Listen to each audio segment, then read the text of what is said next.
Bonsoir à tous, on est très heureux d'Ilmod et Midreshet Yehuda Manitou de se retrouver avec Eliezer Sarodotsky et ce soir qui va Sargorotsky. nous... Ouais, j'ai du mal à chaque fois. Hein. Sargorotsky et qui va nous parler donc et des Juifs de Russie et des Juifs d'Amérique. Voilà, bonne étude. Yofi, Yofi. Bien, effectivement, le Big Bang du monde juif, Russie, États-Unis, suite et fin. Et je voudrais aujourd'hui, dans la première partie, parler de ce qui s'est passé avec le monde juif en 1917, début des années 20. On a déjà fait quelques... Oui, Excuse-moi, est-ce que tu peux baisser un peu ta caméra? baisser comme ça? Voilà, très bien. Oui, ok, ça Désolé. marche. Merci. On a déjà consacré quelques cours il y a quelques années sur ce qui s'est passé avec le judaïsme russe, soviétique, d'après les années de révolution et jusqu'à la guerre des 6 jours et la lutte pour le droit de sortir, de quitter et de faire son alia.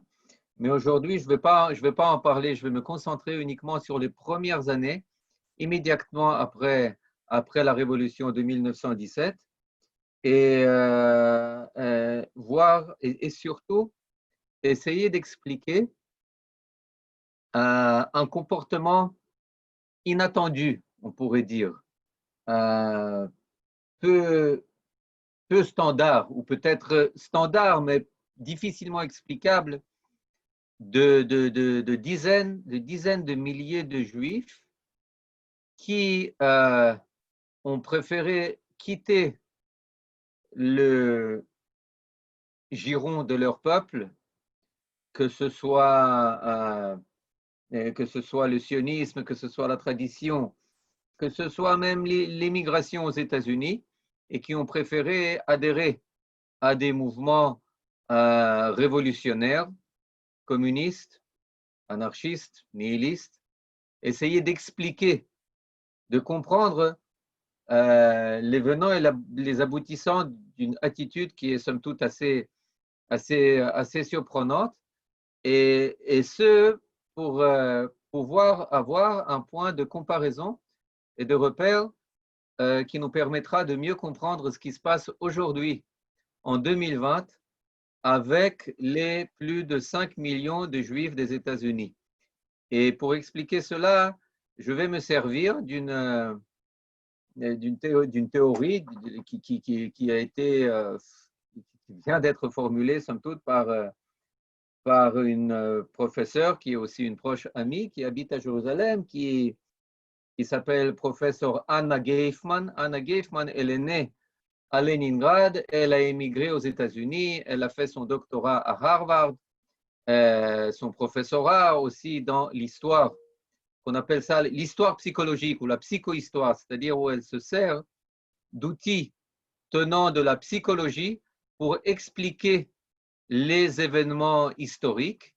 Et c'est elle qui a soumis une théorie qui est aussi, je pourrais dire, inédite qu'évidente. Lorsqu'on entend cette théorie, on dit mais comment est-ce que je n'y ai pas pensé? Comment est-ce qu'on ne voit pas ces éléments avec la même question qui se pose, pourquoi est-ce que tant de juifs assimilés remplissent les rangs de mouvements anarchiques, de mouvements révolutionnaires, de mouvements qui sont tant au détriment de la société qu'au détriment avant tout du monde juif. Eh bien, on va essayer de comprendre cela. Voilà. On l'a vu il y a quelques semaines. On est arrivé un peu à la veille du début de la Première Guerre mondiale. On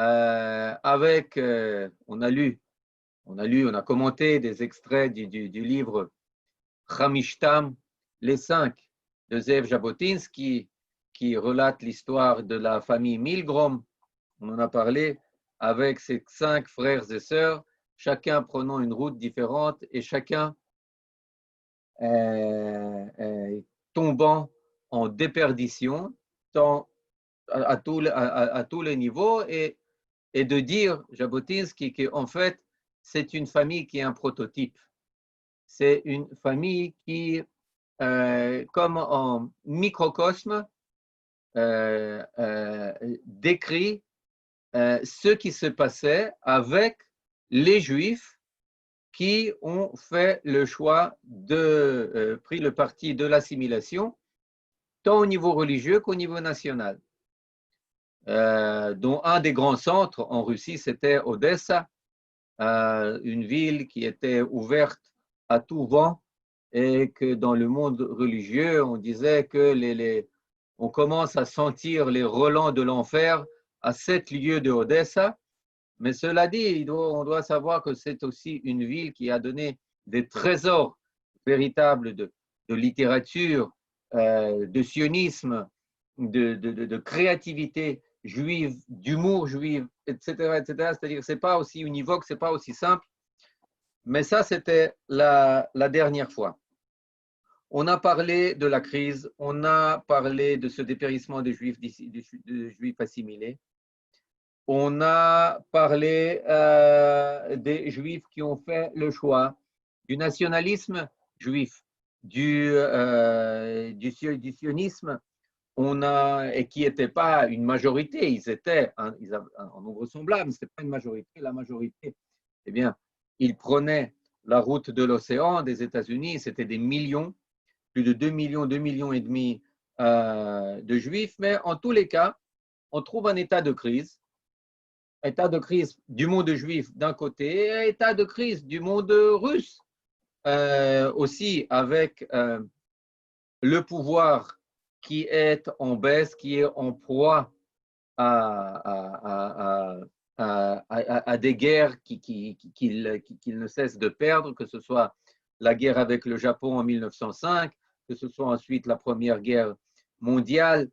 Il y a une polarisation de la société, il y a une absence de dialogue dans la société. Chose intéressante, cette absence de dialogue se révèle et s'exacerbe immédiatement après que le tsar Nicolas II émette sa constitution véritable avec l'octroi de droits à tous les citoyens. Bien entendu, ça va pas aller de très forte allure, mais cela dit, la Russie, petit à petit, devient une monarchie constitutionnelle et c'est précisément à ce moment que tout explose. L'antisémitisme et les pogroms d'un côté, une vague invraisemblable de terreur, un enrôlement croissant dans les mouvements anarchiques, dans les mouvements révolutionnaires, dans les mouvements sociodémocrates, dont va sortir ensuite le parti bolchevique, etc., etc. Tout cela se passe entre 1900, 1905 et 1917. Le 9 av 1914 commence la Première Guerre mondiale. Enfin, la guerre qui va être connue comme la Première Guerre mondiale, ça se passe le 9 av, chose intéressante. Et effectivement, en Russie, et parmi les Juifs de Russie, ça va être une guerre qui va semer famine et désarroi avec des millions, plus d'1,5 million de soldats qui prennent d'assaut les trains du front pour rentrer. C'est des déserteurs, mais la désertion, c'est un phénomène de masse. Véritablement, Simon Dubnov, l'historien, et d'autres parlent de plus de millions, de 2 millions de soldats qui quittent le front, qui quittent le tranché et qui rentrent. Et qui, sur le chemin de retour, eh bien, ils sèment dévastation et détruisent tout ce qu'ils trouvent sur le chemin. Et bien entendu, les communautés juives eh bien, en prennent un sacré coup. Et tout cela pour dire que lorsque arrive l'année 1917, et qu'il y a d'abord la révolution de février 1917, la première révolution, pardon, pas la première, enfin, la deuxième révolution, peu importe, mais la première révolution de 1917, avec Kerensky, le gouvernement de Kerensky qui monte au pouvoir, eh bien cela se passe à Purim. Cela se passe à Purim et les Juifs accueillent cette nouvelle avec des liesses de joie, avec des embrassades. Le roi, l'antisémite, il est tombé. Il y a un nouveau gouvernement qui immédiatement, contrairement aux réticences du tsar, eh bien, il accorde les pleins droits, aucune fin à toutes les discriminations d'ordre religieux, d'ordre national. Nous sommes tous admis fin. Pour la première fois, on efface la zone de résidence. Toutes les grandes villes sont ouvertes aux Juifs. Les universités sont ouvertes. Tout est ouvert. Donc, on accueille cette nouvelle avec une joie invraisemblable. Il y a des phénomènes étourdissants. Il y a des rubriques qui commencent à apparaître avec des centaines de Juifs qui s'étaient convertis au christianisme, qui retournent à leur peuple parce qu'ils s'étaient convertis par intérêt pour avoir accès à Saint-Pétersbourg, à Moscou, à Kiev ou ailleurs, et tout d'un coup, tout est ouvert. Je n'ai plus besoin d'être orthodoxe, chrétien orthodoxe, pour être admis. Donc, on revient. Arrive à Saint-Pétersbourg Yosef Trumpeldor. Yosef Trumpeldor, il arrive là-bas, il arrive d'Eretz Israël, de là où il a combattu aussi à la tête de la brigade des fusillés juifs de Sa Majesté, etc. Et il arrive, et qu'est-ce qu'il fait? Qu'est-ce qu'il fait à Saint-Pétersbourg? Il organise l'autodéfense juive et il vient s'adresser aux dirigeants, à Kerensky en personne, et il lui dit, écoute, organisons une armée juive, une armée de 100 000 hommes. Pourquoi faire? Pour traverser le Caucase vers le sud et aller libérer Eretz Israël. Imaginez-vous ça? Et Kerensky, le chef du gouvernement russe, il est d'accord. Il est d'accord, on parle de 1917. Imaginez-vous ça. D'un côté. C'est ce qui se passe d'un côté. Maintenant, je rajoute encore quelque chose. En mai 1917, il se passe à Petrograd, c'est-à-dire c'est Saint-Pétersbourg, mais elle a été renommée Petrograd parce que grad en russe c'est ville, et c'est la même chose que bourg, mais en bourg c'est allemand, alors ça ne marche pas. On est en guerre entre les Allemands, alors on ne va pas quand même appeler notre capitale Saint-Pétersbourg, alors on appelle Saint-Pétersville, Saint-Pétergrad, peu importe. Il se passe une conférence des sionistes russes qui représente là-bas plus de 1200 branches du sionisme russe. Il y a à l'époque près de 300 000 sionistes russes, chers amis. Et ils se réunissent, leurs délégués, plus de 550 délégués, se réunissent à Saint-Pétersbourg. C'est ce qui se passe en Russie de 1917. Je l'explique tout simplement pour donner toute l'envergure de cette fenêtre qui a duré moins d'un an.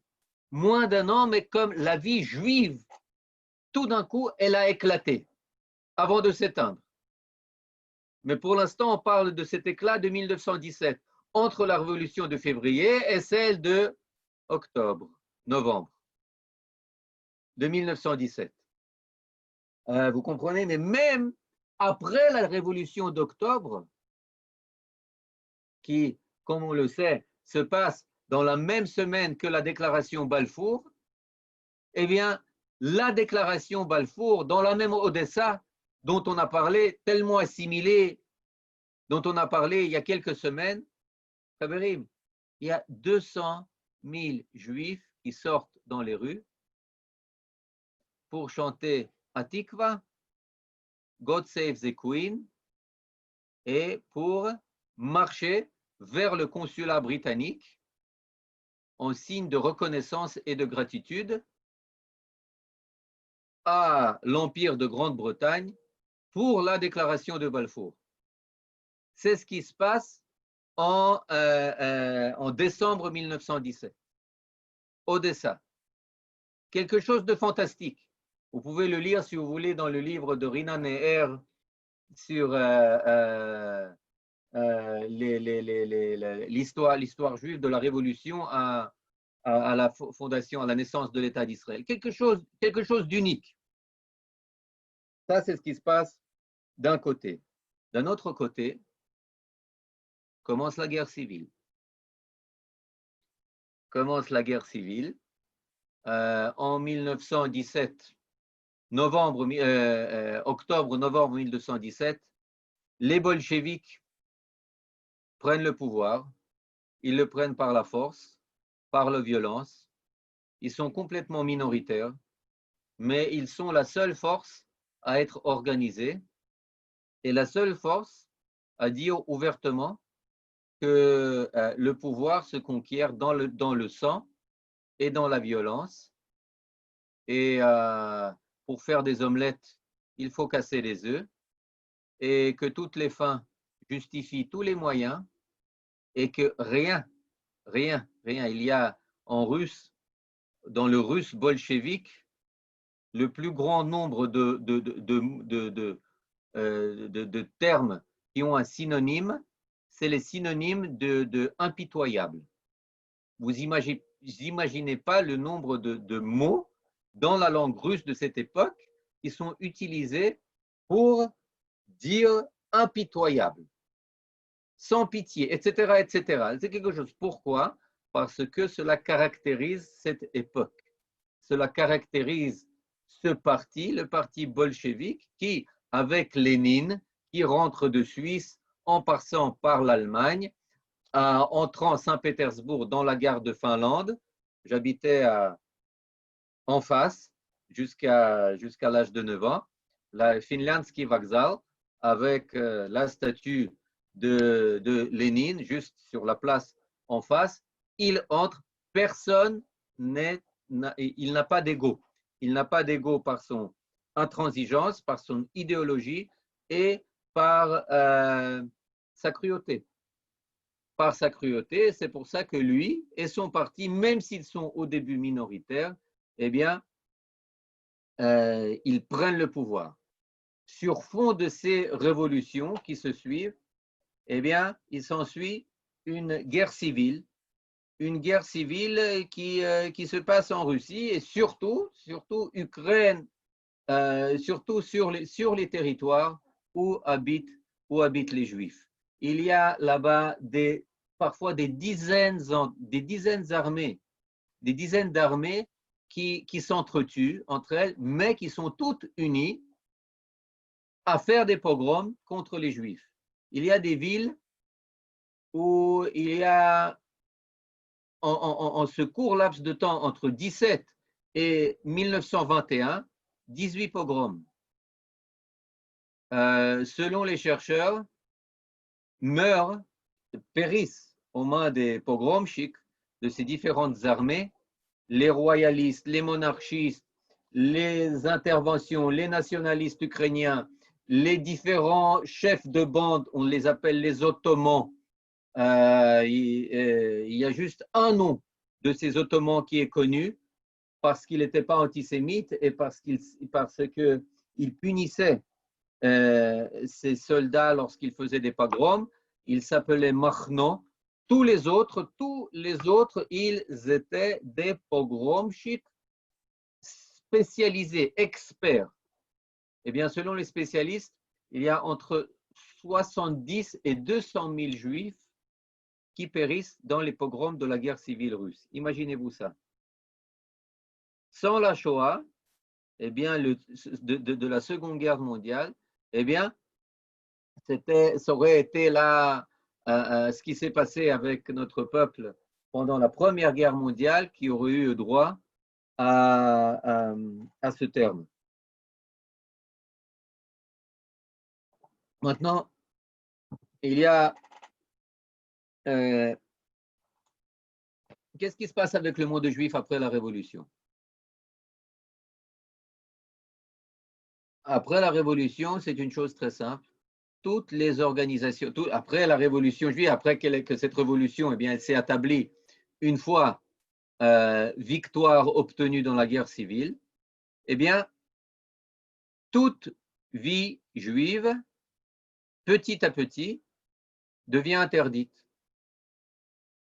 Il y a encore en 1923, dans la foire de l'agriculture qui se produit à Moscou, la délégation sioniste palestinienne, comme on l'appelle, qui est là, avec à sa tête David Ben Gurion, qui amène des dizaines et des dizaines de produits, je ne sais pas moi, de blé, d'avoine, de figues, de ce que vous voulez, d'olives, et qui jouit d'un intérêt invraisemblable, mais c'est plutôt une feuille une feuille de figue, parce que pendant que cette délégation elle est là, eh bien parallèlement, toute vie sioniste, tous les leaders, toutes les branches de l'organisation sioniste russe, eh bien, elles sont réprimées, leurs têtes sont arrêtées et toute leur activité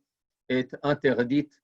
Il va sans dire que tous les projets de Yosef Trompeldor, tous les projets d'autodéfense juive contre les pogroms, tous les projets d'auto-organisation juive sont balayés, sont interdits tout court. Chose intéressante, c'est même les organisations socialistes, même les organisations communistes juives ou communistes sionistes comme les Po'alei Tzion Small, comme les ouvriers de Sion de la gauche qui ont adhéré complètement au mouvement communiste, eh bien très très vite, ils sont accusés de comportements réactionnaires, anti-révolutionnaires, sous couvert de communisme, mais véritablement, ils sont accusés de nationalisme juif, qui d'ailleurs est le seul nationalisme à être interdit en Union soviétique. En Union soviétique, du début des années 20, du début des années 30, il y a un ministre aux nations, un ministre au peuple, qui font partie de l'Union soviétique. Pourquoi? Parce que chaque peuple doit avoir sa terre, sa langue, ses écoles, ses tribunaux. C'est-à-dire qu'on reconnaît le droit existait au peuple juif. Ce droit n'est pas reconnu aussi facilement. Par exemple, on dit, écoutez, notre langue nationale, c'est l'hébreu. Reconnaissez le droit à l'hébreu d'exister, d'être écrit, d'être parlé en Russie. Quelle est la réponse qu'on reçoit? On reçoit, écoutez, la seule langue qui ont droit à l'existence, ce sont des langues vivantes, des langues parlées. L'hébreu est une langue morte, on nous dit, et c'est pour ça qu'elle n'a pas le droit à exister. Elle n'a pas le droit à être reconnue et à être parlée en Union soviétique. On nous reconnaît le yiddish, mais pas le yiddish écrit en lettres hébraïques, mais le yiddish écrit en lettres russes. Imaginez-vous ça, c'est-à-dire que c'est quelque chose, c'est comme extirper l'âme du yiddish. Parce que naturellement, imaginez-vous, le yiddish, c'est le mameloshen. Mameloshen, écrit en langue étrangère, tout est perdu. Tout est perdu. Donc, on voit que tous les Juifs qui ont adhéré au Bund, eh bien, de deux choses l'une. Soit ils sauvegardent une coloration culturelle, nationale, autonomiste juive, et à ce moment-là, elles sont accusées d'être des nationalistes sous couvert communiste et qui sont véritablement des ennemis de la révolution, soit ils adhèrent corps et âme à la révolution, au parti bolchevique, et ils se tiennent là-bas à la tête de la section juive qui a pour fonction de lutter contre toute expression de vie juive en terre soviétique.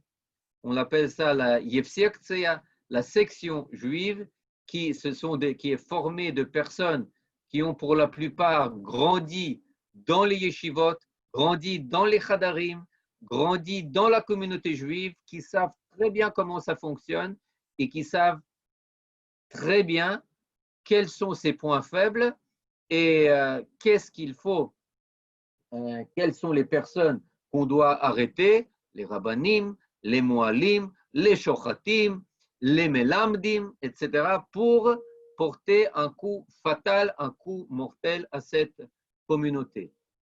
Mais cela dit, combien sont ces personnes?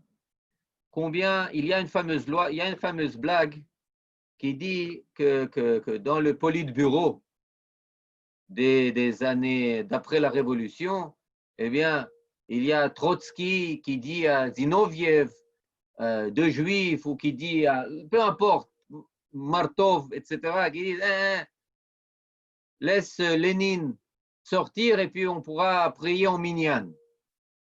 Comme si tout le monde était juif. On connaît tous cette blague. Eh bien, cette blague est fausse. Cette blague est fausse. Parmi les membres du parti bolchevique, les juifs n'ont jamais dépassé les 5%. Alors que les lettons, par exemple, ils dépassaient de beaucoup les 10%. Sans parler des Russes, des Ukrainiens et des autres. Dans le Politburo, le maximum qu'on ait eu au début, avant d'avoir été évincé et purgé, Baruch Hashem, c'était 5 sur 15. Et qui étaient ces 5 sur 15? C'était des personnes comme Kamenev, qui était juif de par son père, qui s'était converti au christianisme au début du siècle.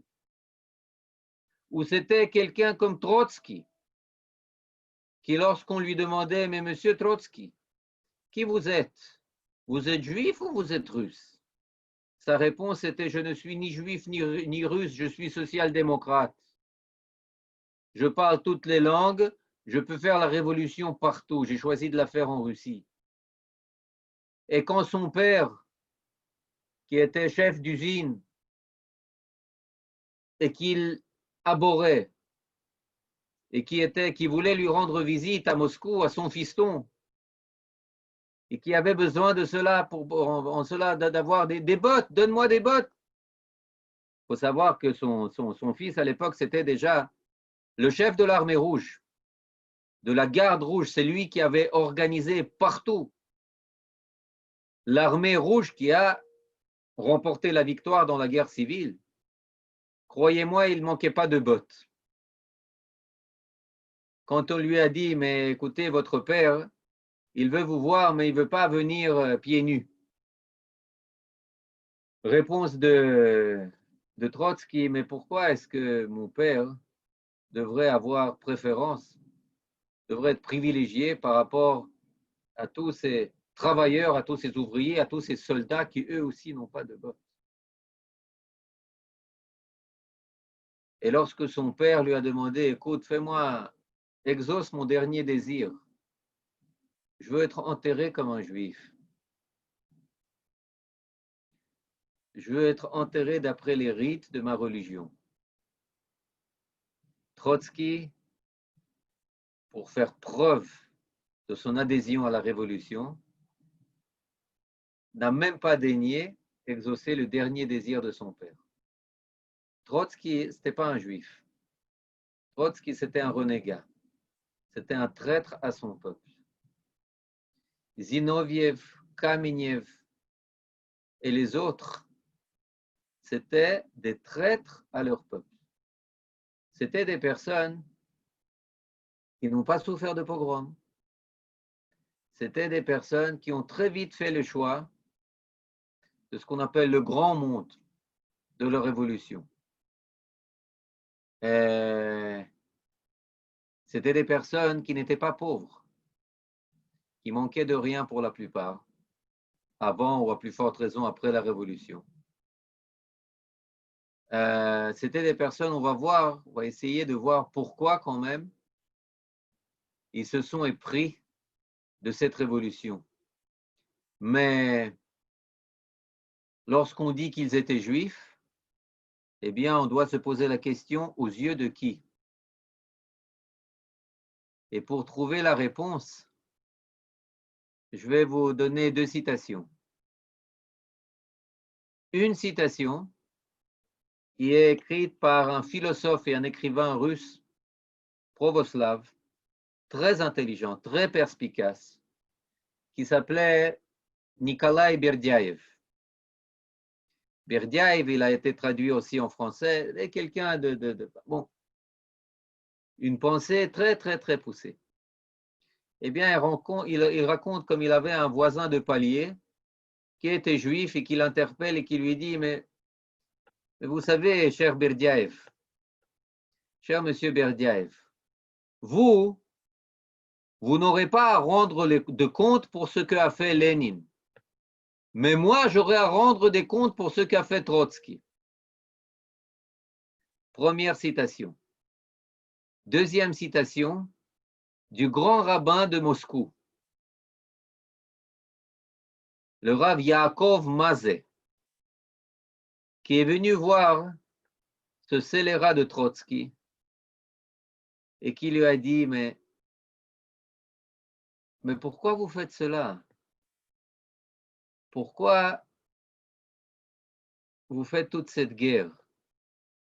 Vous comprenez qu'à cause de vous et de votre identité, vos racines juives, les pogromchiks partout s'en prennent à nous, à notre peuple, parce qu'ils y voient le responsable de la révolution bolchevique russe. Et Trotsky de lui répondre, mais pourquoi est-ce que ça devrait me préoccuper? Moi, je m'occupe de la révolution, je ne m'occupe pas de ces choses réactionnaires, peuple, schmeuple. Moi, je suis le représentant de la classe des ouvriers. Les peuples n'ont aucune importance à mes yeux. Alors le Rav Yaakov Mazé, il lui a répondu par une phrase célèbre. Il a dit, vous savez, c'est les Trotsky qui font la révolution et c'est les Bronstein qui en payent les prix. Vous savez pourquoi? Parce que le nom juif de Trotsky, c'était Lev Davidovich Bronstein.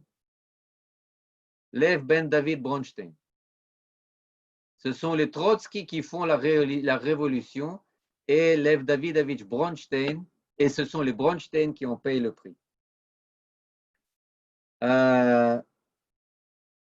Et c'est ainsi que tout cela s'arrête. Que la vie juive s'éteint en Union soviétique. On a encore près de 3 millions à l'époque là-bas, mais on l'a dit. Soit on intègre le parti, et dans ce cadre, on va tenir encore une dizaine, vingtaine d'années avant qu'il y ait les grandes purges staliniennes dont les Juifs sont les premières victimes, les Juifs communistes, les Juifs bolcheviques, les Juifs qui ont complètement renoncé à leur peuple. Soit on est sioniste et on est interdit dès le début. On veut partir en Eretz Israël, les dernières personnes qui peuvent partir partent en 1926. Ensuite, c'est à peine quelques centaines par an, rien, un ruissellement à peine. Les frontières sont fermées, le rideau de fer descend sur l'Union soviétique et les Juifs de derrière le rideau deviennent, comme l'a dit Elie Wiesel et le Rabbi Milubavitch, deviennent les Juifs du silence.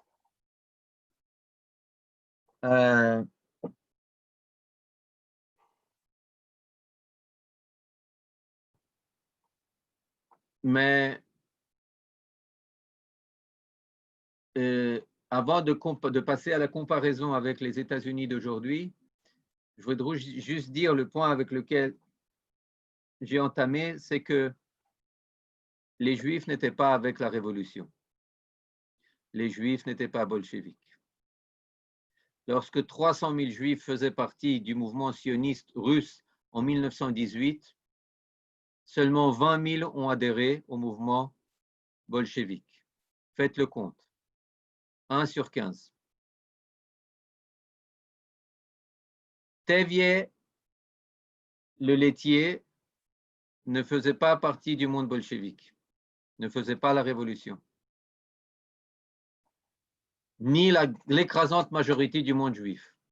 Ça a un peu changé pendant la guerre civile, où les seuls qui ne nous massacraient pas, c'était les rouges, c'était l'armée rouge. Alors bon, on a adhéré, mais adhérer à l'armée rouge, cela ne voulait pas encore dire adhérer au parti et intégrer le parti. Et c'est cela qu'il faut dire.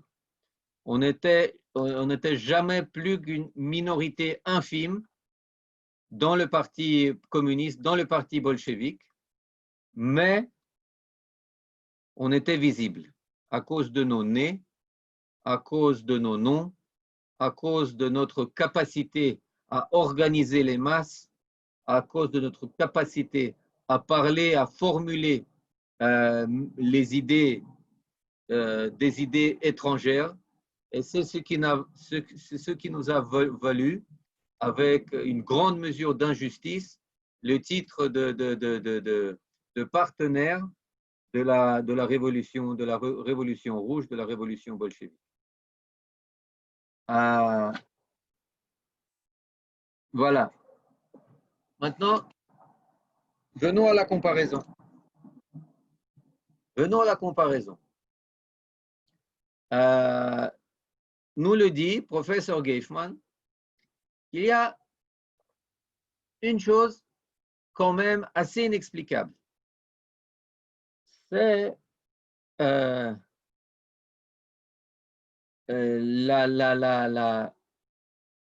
comment dire, la sympathie des Juifs en général pour la gauche, pour les mouvements libéraux, et dès qu'ils quittent le monde de la tradition, eh bien c'est là-bas que l'écrasante majorité se dirige.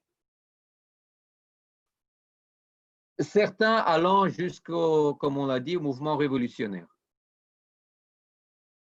Et là, il dit, comment est-ce qu'on peut comprendre qu'alors que les Juifs représentaient en Russie moins de 4% de la population, ils représentaient entre 30 et 50% des personnes inculpées de terrorisme. Comment comprendre cela? 10, 15 fois plus que leur proportion démographique. Pourquoi? Est-ce que parce que ils souffraient d'oppression? Non, tous les Juifs souffraient d'oppression. Tous les Juifs. Les majorités des Juifs n'allaient pas dans ces mouvements. Au contraire, les Juifs venaient le Shabbat à la synagogue et tout d'un coup, dans cette synagogue, faisaient irruption leurs fistons, ou certains de leurs fistons, avec des drapeaux noirs anarchistes ou des drapeaux rouges communistes socialistes, qui mettaient tout à sac des Juifs. Et les membres de la communauté, les chefs de la communauté, les rabbins, allaient s'adresser aux autorités tsaristes en leur disant, mais quand est-ce que vous allez pendre ces juifs réfractaires? Et à juste titre. Vous comprenez? Vous comprenez ce qui se passait? Donc la majorité des juifs, ils souffraient de l'oppression, mais cette oppression ne donnait lieu en aucun cas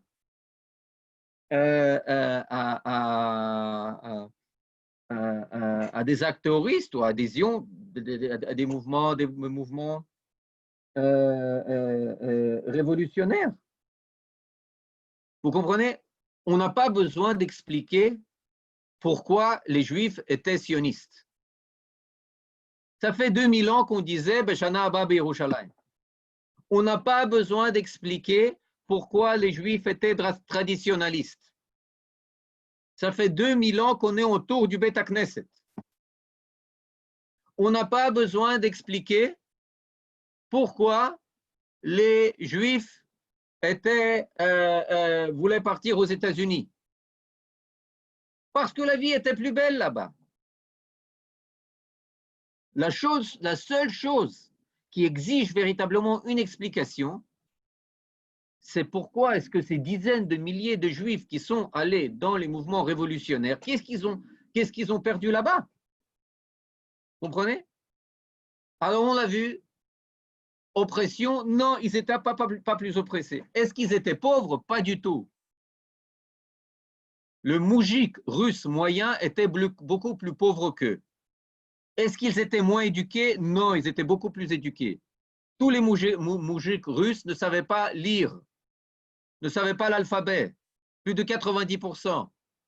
Les juifs savaient tous lire et écrire, et pas seulement en hébreu, mais en russe aussi, et même plusieurs autres langues. Ils étaient éduqués, ils étaient même suréduqués. Peut-être à cause de pogroms? Non. Ni Trotsky, ni Kamenev, ni Zinoviev, ni tous ces personnages fort désagréables n'ont souffert de pogroms. Alors pourquoi? Alors pourquoi? Qu'est-ce qui les a menés là-bas? Qu'est-ce qui les a menés dans ces mouvements? Réponse très simple. Très, très simple. Vous voulez répondre? Non? Vous avez des idées? Pourquoi? Ça guide?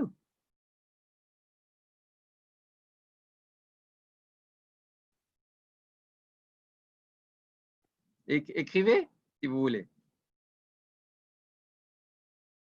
C'est une réponse très simple. Très, très simple.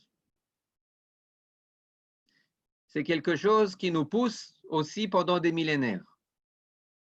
Le gène juif, les vitamines juives, Tikkun Olam.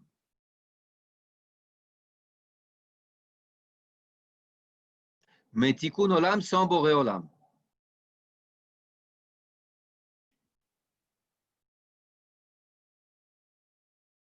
Oui, aussi la haine de soi, vous avez raison.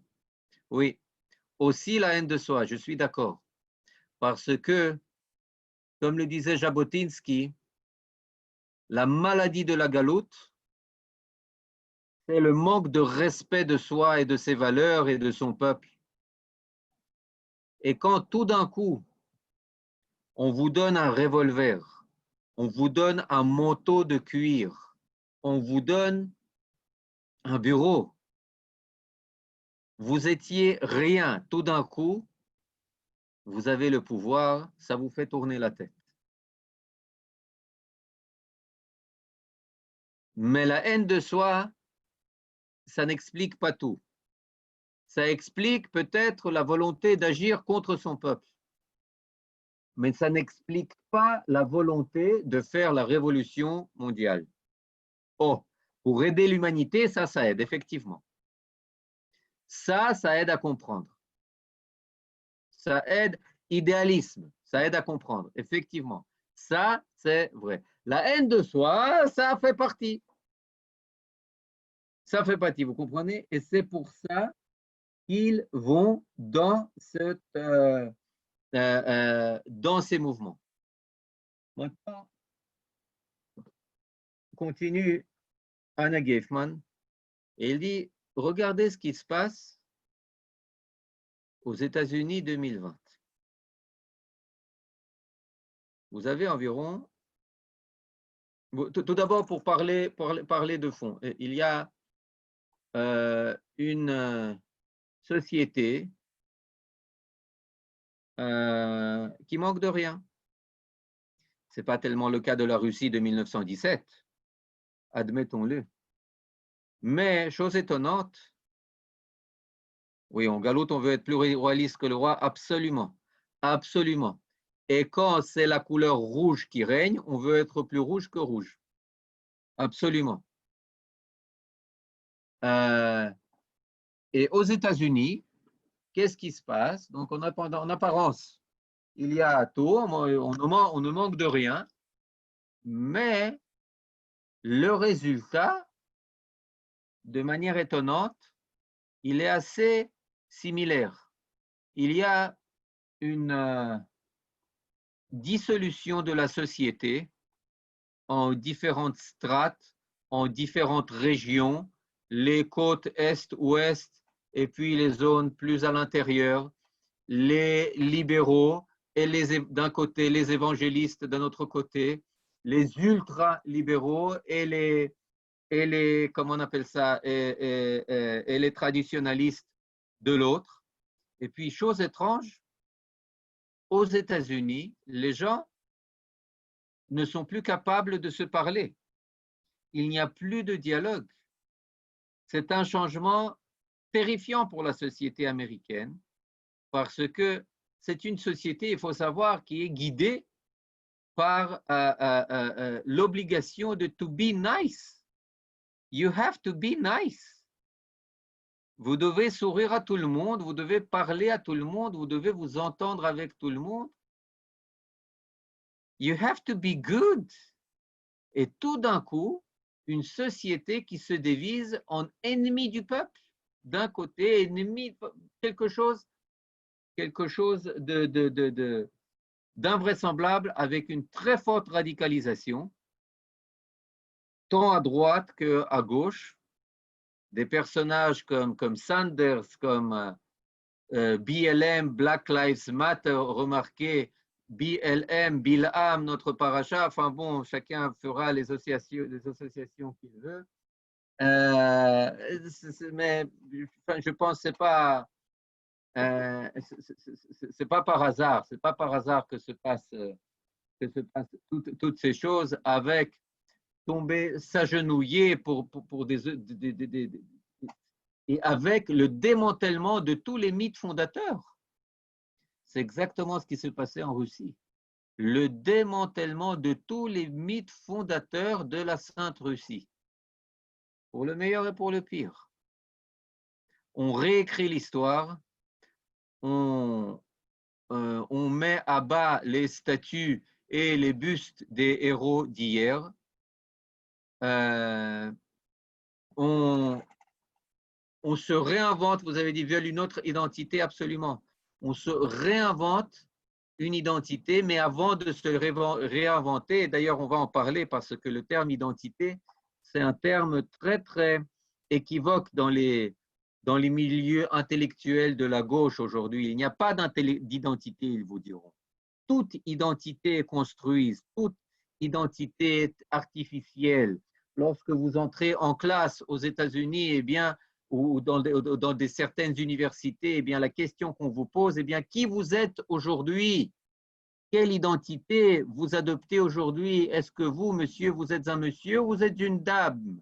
Ou vous êtes un fluide qui, au début du cours, sera une dame et en fin de cours sera un monsieur? Je ne dis pas que ça comme une blague. Ce sont des histoires véritables. Est-ce que vous êtes… quels sont vos intérêts, etc., etc.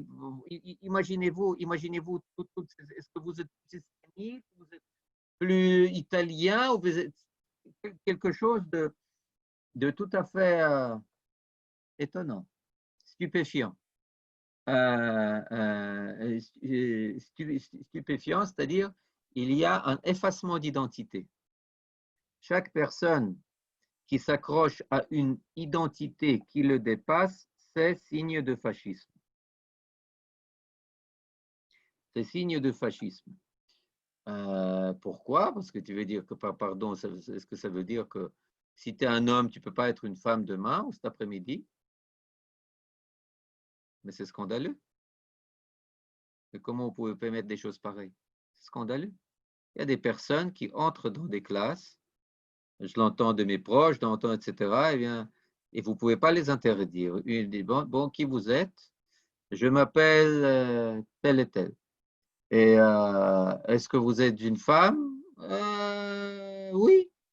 Est-ce que vous êtes un homme? Oui. Pardon, choisissez. Vous êtes un homme ou vous êtes une femme? Je suis fluide. Je suis fluide. Et vous les enfants? On va en venir à l'identité noire. On va y en venir. Ça, c'est Schlavbet. Schlavbet. Et vous, les enfants? Oui et non, parce que vous pouvez choisir. Vous pouvez choisir. Il y a un fameux cas qui a eu lieu il y a à peine quelques années où une mère divorcée de son mari a décidé que son fils sera une fille. Son fils qui avait, je sais pas, qui avait environ 10 ans, sera une fille. Il a suffi pour que ce fils dise que parfois il aime jouer avec des poupées et il se sent parfois mieux en compagnie de filles. Et elle a eu gain de cause. Elle a eu gain de cause. Le tribunal lui a donné droit de donner à son fils comment on appelle ça, non, des hormones. Et le fils est devenu fille. Pourquoi est-ce que je raconte tout cela? Pour dire qu'il y a un point commun central entre les États-Unis d'aujourd'hui et la Russie de 1900-1917. La Russie de 1917 était en crise totale, où vous aviez des millions de personnes qui ont laissé leur village, qui ont quitté leur collectif, qui ont perdu leur identité collective, ce qu'on appelle l'exode rural, l'urbanisation, qui sont venus dans les villes. Et pour un Russe, encore plus que pour une personne occidentale, un Russe n'existe que par son collectif. Il faut le savoir, un Russe, même aujourd'hui, il vit par son identité collective. C'est ainsi qu'il décide de ce qui est bon et de ce qui est mauvais. C'est ainsi qu'il décide des chansons qu'il aime, de tout, de la manière de vivre, etc. C'est ainsi que, et tout d'un coup, imaginez-vous, cette personne, elle se retrouve seule, isolée, hors de son collectif, sans aucun contact. Elle est frustrée, elle est déboussolée. C'est ce qu'on appelle la dislocation sociale. Elle perd tous ses repères normatifs, sociaux. Elle n'a plus de réponse à la simple question de qui je suis. Il cherche un travail, il trouve tantôt par-ci, tantôt par-là. Vous lisez, l'individu est écrasé, vous le dites. Vous lisez Tolstoï, lisez Dostoïevski, vous trouvez ce type de personnage complètement aliéné. On appelle cela aliénation. Il n'appartient plus à rien. Et que font les révolutionnaires? Eh bien, ils le laissent fermenter. Ils le laissent se remplir de haine pour tout ce qui bouge. Ils le laissent se remplir de mauvais sentiments pour tout ce qu'il y a autour. Et puis,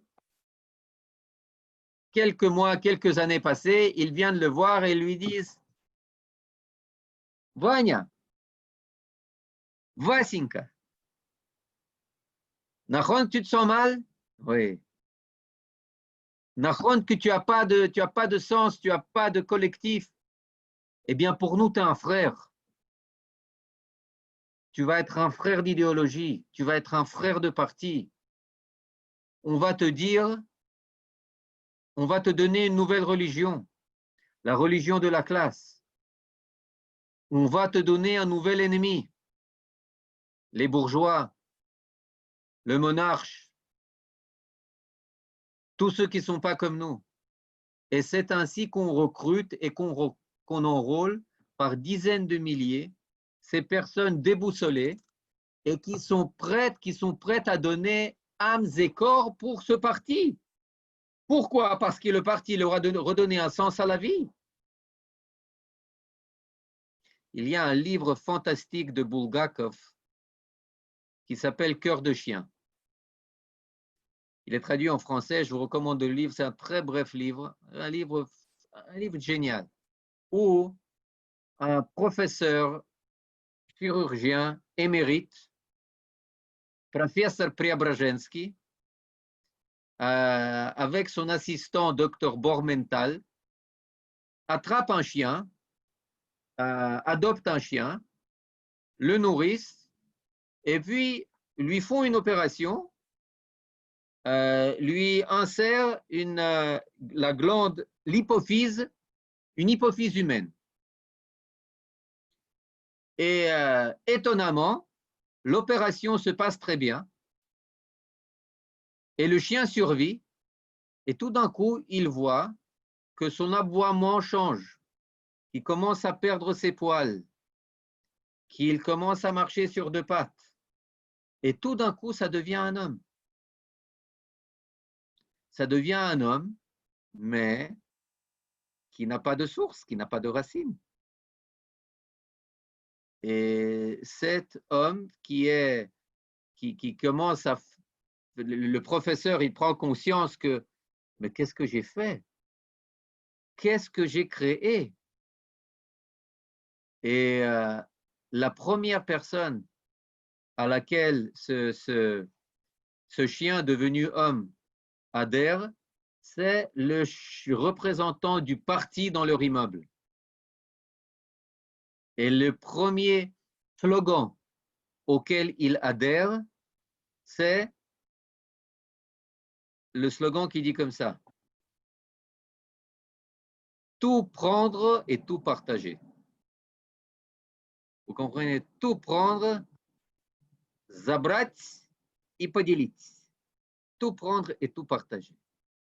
Vous lisez Trotsky mot pour mot. Vous lisez Lénine mot pour mot. Pourquoi? C'est un livre bien sûr qui a été saisi, qui a été édité seulement dans les années 80.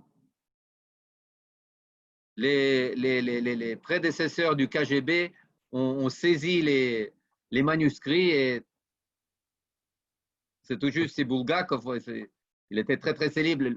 Son livre le plus célèbre, c'est Master et Margarita, Ken, le maître et Marguerite. C'est un des très grands écrivains russes du XXe siècle. Eh bien, mais ce héros, ce chien devenu homme, appelé Sharikov, eh bien, c'était le Homo soviéticus par excellence. C'était le prototype désiré, créé de rien par le régime communiste. Et maintenant, pourquoi est-ce que j'ai dit tout ça? Eh bien, parce que aux États-Unis, ce qui se passe ces quelques dizaines de dernières années, c'est une grande vidange. C'est un grand effacement de toutes les identités, de tous les particularismes, de tous les communautarismes, de toutes les frontières entre nations, religions, sexes, tout ce que vous voulez. On en a déjà donné des exemples. Ça a commencé par les universités. Et puis, ils ont compris que les universités, ça ne suffisait pas, il fallait arriver aux écoles. Et puis, ils ont compris que les écoles, ça ne suffisait pas, qu'il fallait arriver jusqu'au jardin d'enfants. et ils sont arrivés jusqu'au jardin d'enfants. Et tous ceux qui s'opposaient à ça étaient traités de blasphémateurs, de racistes, de réfractaires.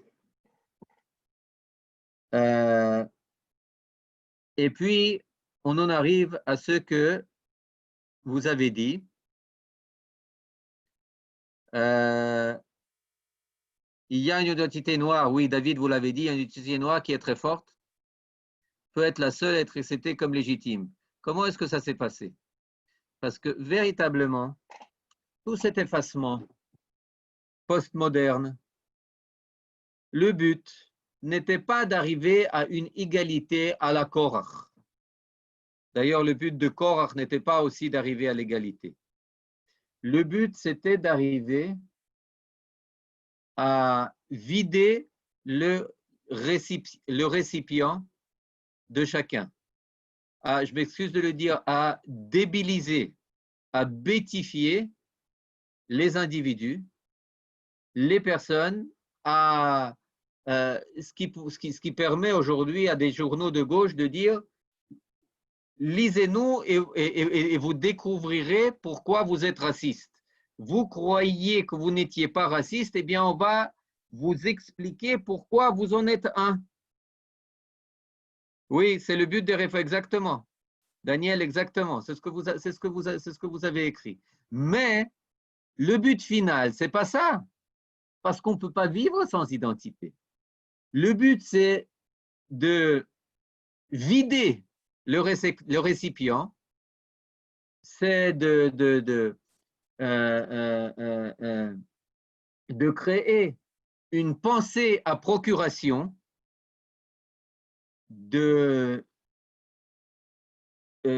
d'apprendre aux personnes à ne pas penser par eux-mêmes, pour faire quoi?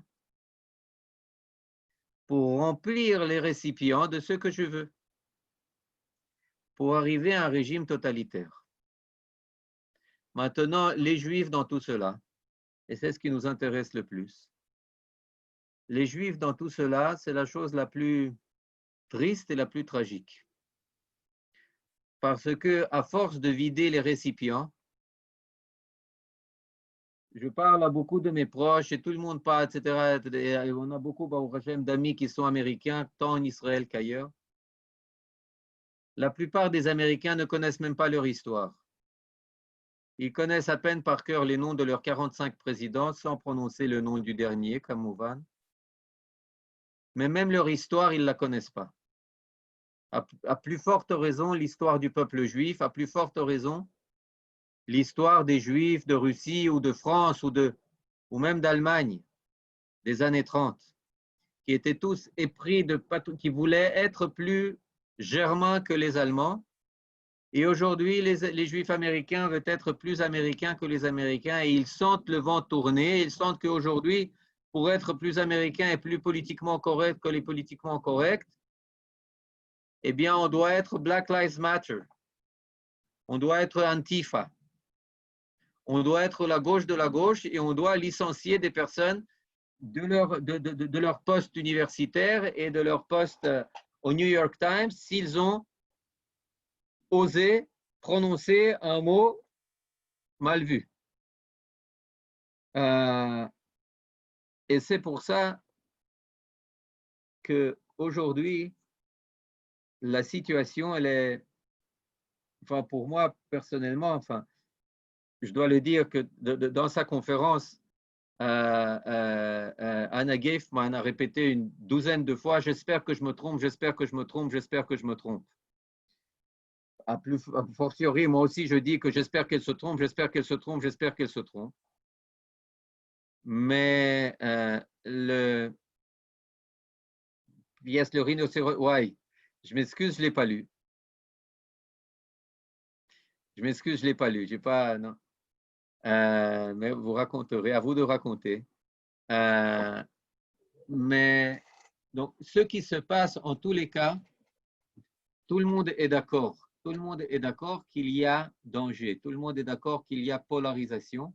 tout le monde est d'accord qu'il y a dislocation, tout le monde est d'accord qu'il y a un antisémitisme qui lève la tête aux États-Unis. Tout le monde est d'accord qu'aujourd'hui, on voit les Black Lives Matter qui font le calcul du pourcentage des Juifs à Harvard, à Yale, à Berkeley, dans toutes les universités, les top 10, les tops, ce que vous voulez, américaines, et qui voient là-bas un pourcentage de Juifs sans aucun rapport avec la proportion dans la population, 15%, 20%, 25%, et ils disent, in the name of justice. Qu'est-ce que ça veut dire? Au nom de la justice, vider les lieux. Vider les lieux. Moi, je lis ça. Je lis ça. C'est exactement ce qui s'est passé. Ce qui s'est passé tant en Russie tsariste qu'ensuite en Russie ou en Union soviétique.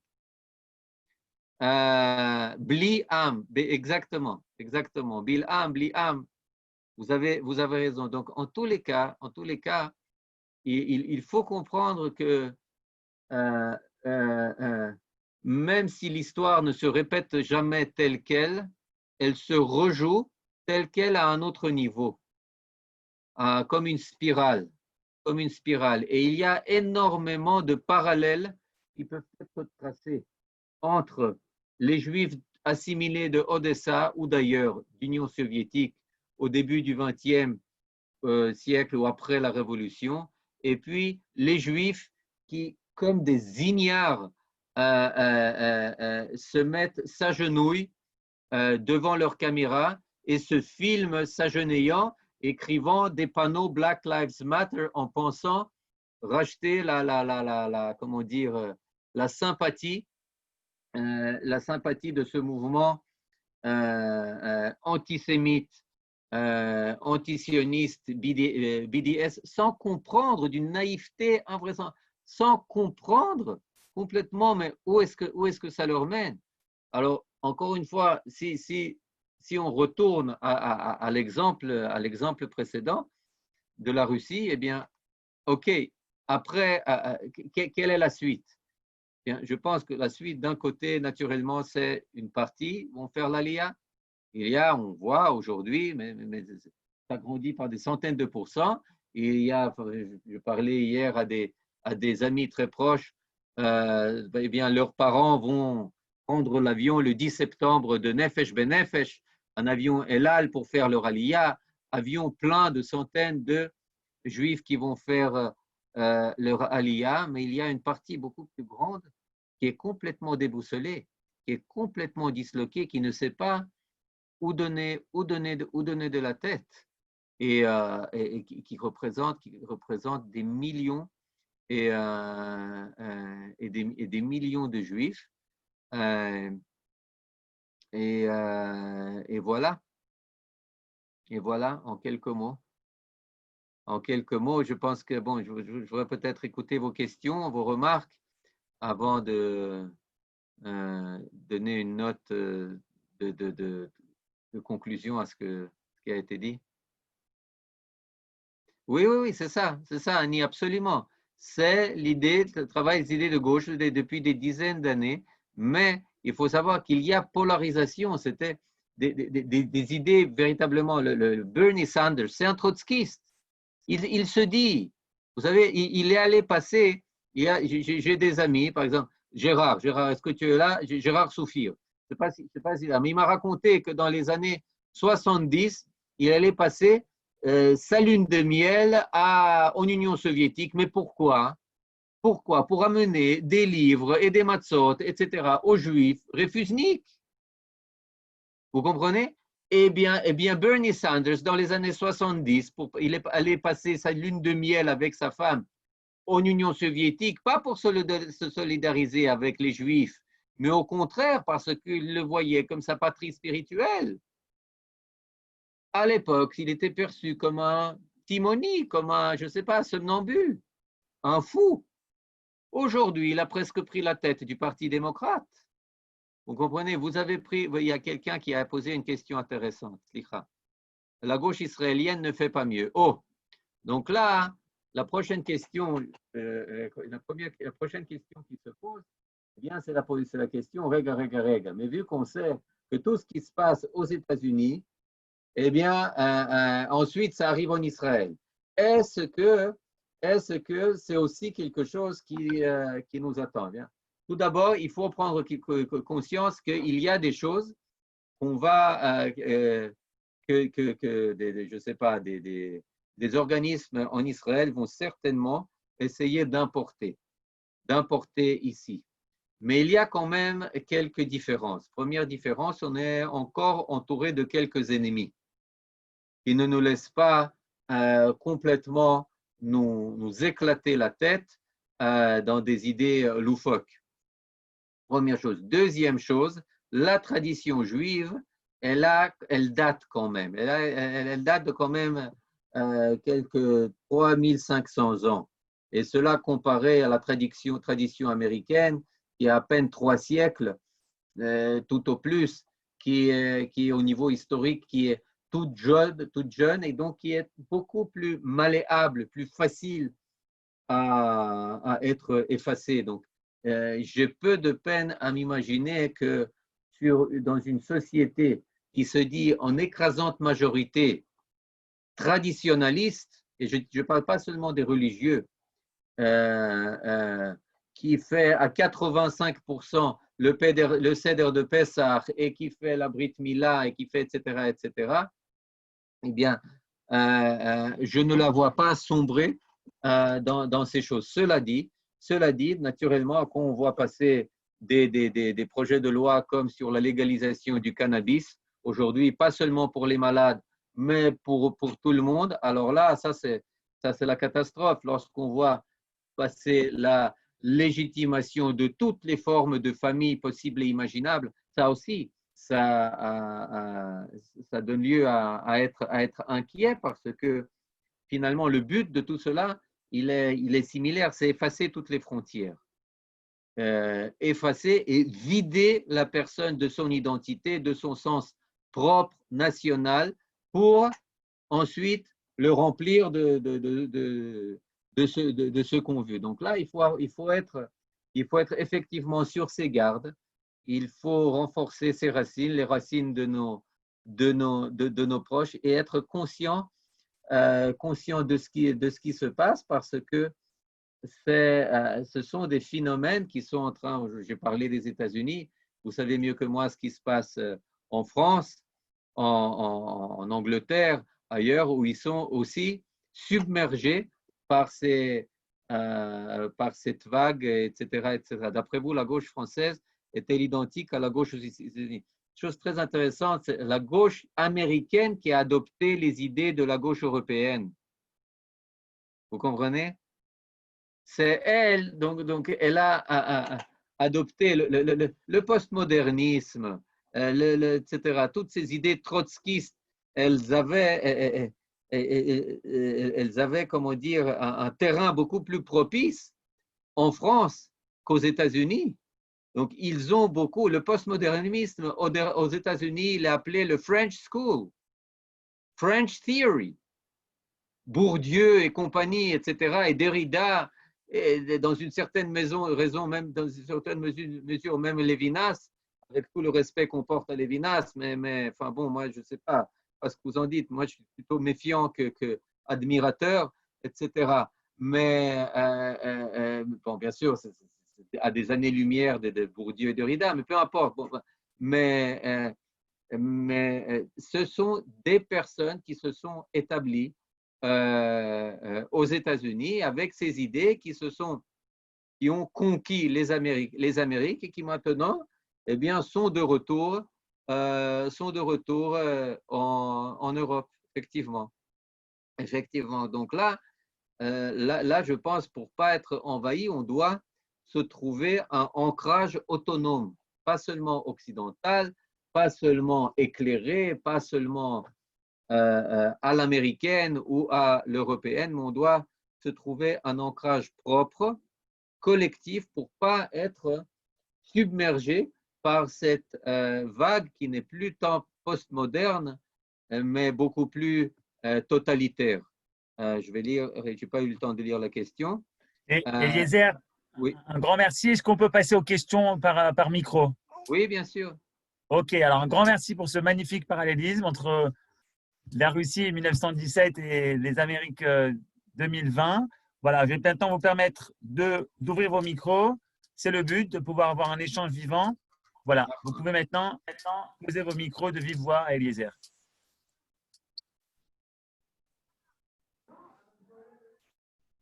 Oui, Daniel. Madame Ackerman. Moi, j'ai posé. Il y a aujourd'hui il y a dernièrement que pour resserrer les liens avec la diaspora et surtout pour leur faire aiguiser leur identité juive. Parce qu'il y a un très grave problème aujourd'hui entre un fossé entre la diaspora et nous, quoi, en Israël. Donc, Absolument. c'est très dangereux. C'est dangereux. Peut-être que on n'a pas investi, je ne sais pas, ou eux ne sont pas investis, je sais pas, mais il y a une coupure morale, politique. Absolument, absolument. On y revient à chaque fois, mais c'est quelque chose de prépondérant. C'est-à-dire, on doit renouer, resserrer, renforcer les contacts avec tous ceux qu'on peut là-bas, parce que les gens, par exemple, je parle à des proches à moi et qui sont aux États-Unis, par exemple, qui sont démocrates, qui sont libéraux. Eh bien, ils me disent, et je leur dis, dites-moi peut-être, je ne sais pas, ou d'autres personnes disent peut-être, vous pourrez, vous savez quoi, investir un peu en Israël, peut-être acheter un appartement, peut-être aussi, peut-être ça, etc. Et puis tout d'un coup, vous entendez qu'on vous écoute, qu'on vous entend. Et vous comprenez, je lui dis, ben, on vous attend ici, vous savez. Il dit, ben oui, si Trump monte au pouvoir, eh bien nous, on part. On part. On part. Donc c'est très intéressant, il peut y avoir, c'est à four à la four. Peu importe, je lui dis très bien, peu importe, moi, on est prêt à tous vous recevoir sans contrôle idéologique à la frontière. Ça, c'est une chose très, très importante parce que beaucoup de personnes, en tout cas celles qui, en tout cas, qui continuent encore, qui ont de la matière grise et qui continuent à l'utiliser, eh bien, ils comprennent que les États-Unis d'aujourd'hui, on me l'écrit tel quel, on fait partie du tiers-monde. On est au même rang que le Brésil et la Russie pour ce qui est du combat face au corona, etc., etc. Et puis, donc, les gens, ils comprennent que ce n'est plus la terre promise. Ils sont prêts à entendre des messages. Encore une fois, je ne pense pas qu'on doit leur tenir un discours idéologique, mais un discours fraternel, oui, certainement. Absolument, absolument.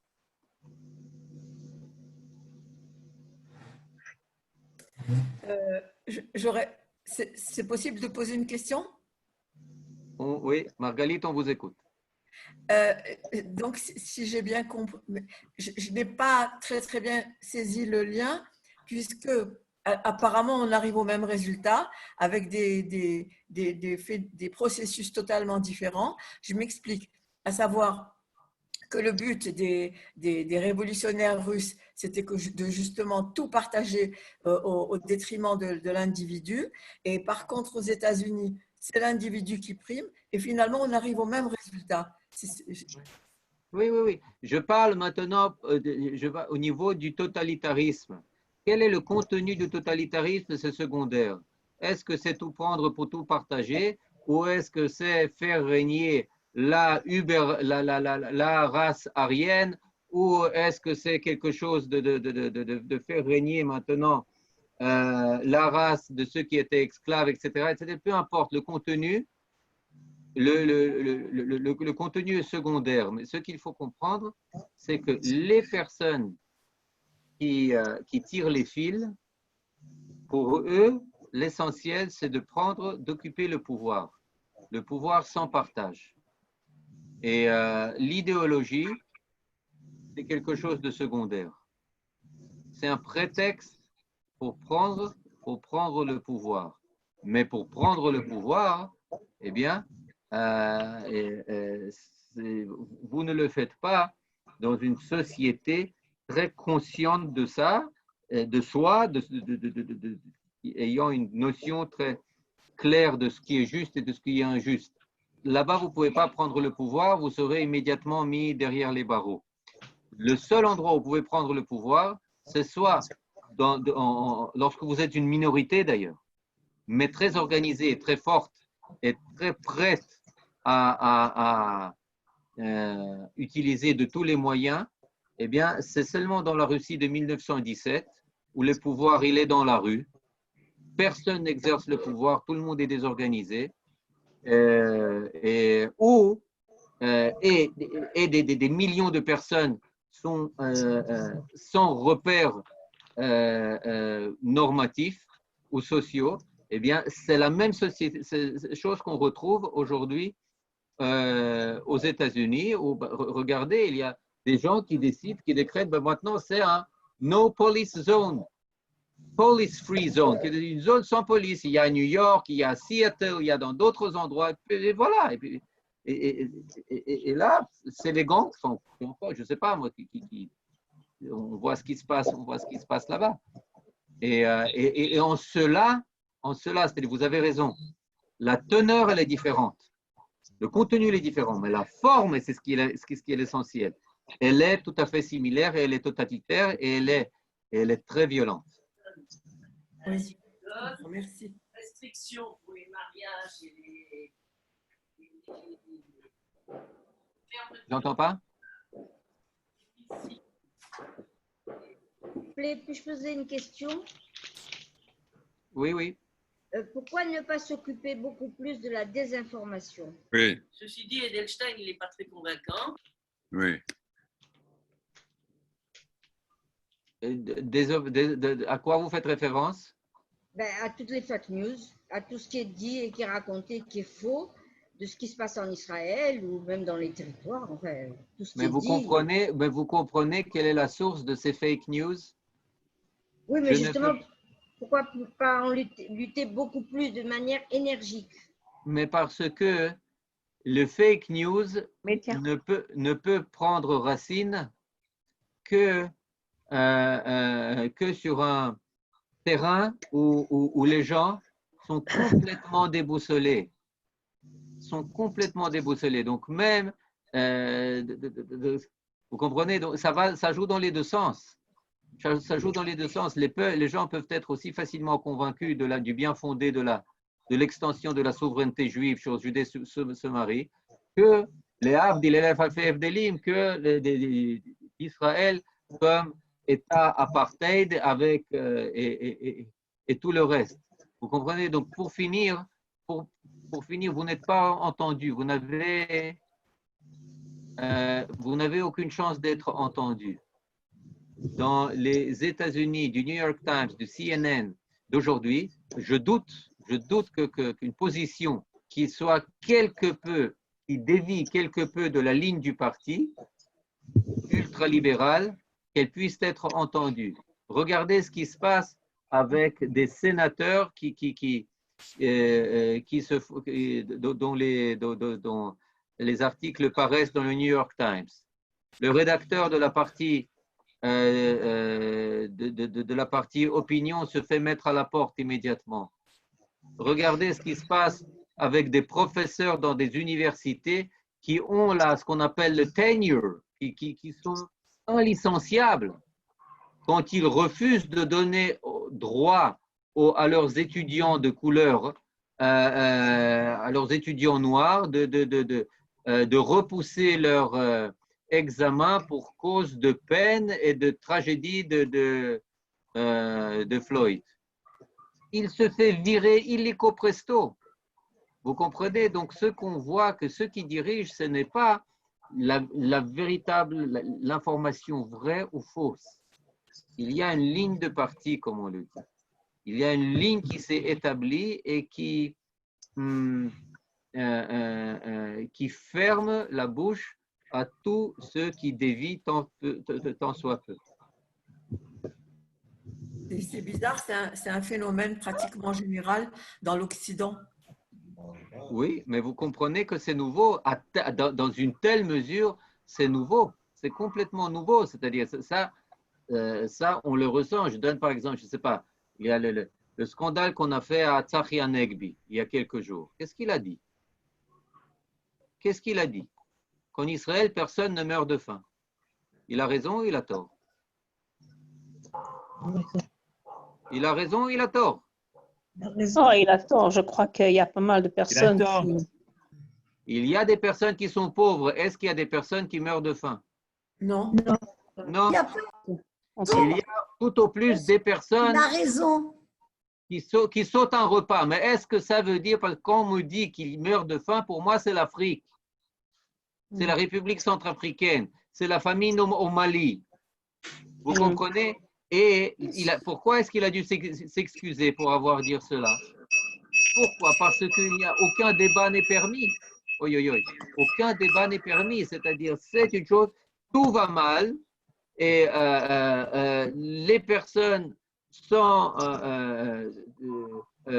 souffrent. Et quelqu'un qui dit qu'on ne souffre pas de la faim, eh bien, c'est une personne, on ne va pas discuter avec lui, on ne va pas lui prouver. On va le lyncher. On va le lyncher, tout simplement.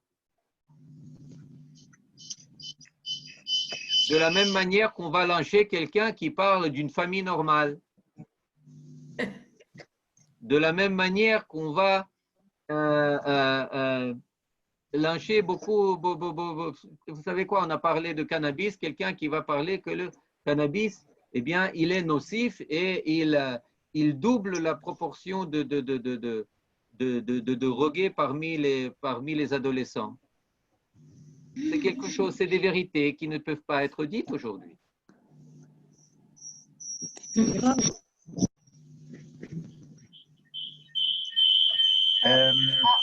Est-ce que je peux Madame Ackerman, est-ce que vous voulez intervenir? Non? Ok, je vais le numéro. Quelqu'un d'autre a ouvert son micro? Vous poser une J'ai dernière juste question. remarqué qu'il y avait un autre problème très grave qui se passait maintenant en Amérique et en Europe. C'était la collusion des pro-palestiniens et des islamistes avec les mouvements noirs. Oui, Nahon, bien sûr. Bien sûr, parce que les extrémistes, les adeptes du totalitarisme, pour finir, ils se retrouvent. Mussolini, d'abord, il était socialiste. Les communistes, les communistes, pour finir, ils ont voté pour Hitler en Allemagne. Staline a fait le pacte Molotov-Ribbentrop avec Hitler immarchement. Parce que, et de même, l'islamisme se retrouve dans ces mouvements totalitaires. Il faut lire les livres qui ont été écrits à ce sujet. Ça aussi, c'est une chose qu'il est interdit de dire aujourd'hui. De toutes ces similitudes entre ces totalitarismes de différents bords, c'est une vérité qui n'a pas pignon sur rue. Moi, c'est qui n'a pas pignon sur rue, qui a pignon sur prison. C'est quelque chose qui ne peut pas être dit. Et vous avez tout à fait raison, parce que dans ce Black Lives Matter, se sont associés les descendants de Louis Farrakhan, de Nation of Islam, de BDS, des communistes anticapitalistes. Et tout cela, ça a fait une très belle bouillie, comme ça, avec les Juifs qui, aujourd'hui, toute voile dehors, prêtent fidélité à ces Oui, mais en fin de compte, ça va se retourner contre eux, en fin de compte. Bien sûr, c'est ça la catastrophe. C'est ça la catastrophe, que ça va se retourner contre eux complètement. Mais il faut savoir ce que je veux croire. C'est à part les extrémistes, à part les têtes, enfin bon, je ne vais pas les nommer, mais tous ces ceux qui sont au devant, les masses juives, elles sont plus tempérées, plus modérées, elles vont quand même, en tout cas, une bonne partie d'entre eux se réveiller, comprendre que quelque chose tourne pas rond et seront à l'écoute de leur peuple, de leurs frères, où qu'ils soient, de leur terre. Aussi simple que cela. Aussi simple que cela. Toda Rabba. Toda Rabba lachem. Toda.